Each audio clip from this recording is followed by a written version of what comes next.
И целиот род да го платат во прва класа, пак ќе биде малку со оглед на инфлацијата која ни се случува во моментов во државава. Со вакви стравувања, дел од македонските тутунари денеска започнаа да го предаваат тутунот од годинашава реколта, за кој тврдат дека е со извонреден квалитет и значително помалку од лани. Стартот ни најавува, да речам, не баш така успешна реколта. Сокотап како водечки лидер во откуп на тутунот е отпочнат со лоша проценка на тутунот, но еве да оставиме прв ден па да видиме како ќе течи тоа во наредните неколку дена.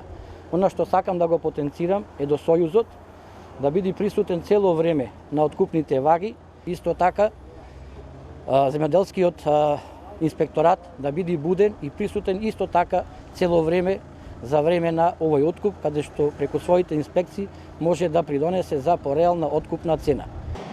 Тутунот годинава е многу убав, нема скапан, нема труд, си велиме дека ќе поминиме добро. Лани на почетокот добро беше, после не. Од вкупно 8 лиценцирани откупувачи, во првите тројца кои денеска го започнаа откупот е и Прилепскиот тутунски комбинат, од каде ветуваат повисоки откупни цени во споредба со лани.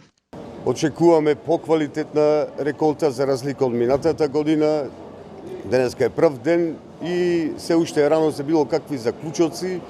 Очекуваме дека просечната цена ќе биде далеку повисока од она што имавме минатата година. Мислам дека досега беше исценивме дека се задоволни кооперантиве. Исценивме и прва класа, и втора класа, и трета класа, од сите класи, значи. Годинава, на ниво на Македонија, тутунот ќе се откупува на 204 ваги со исто толку повереници.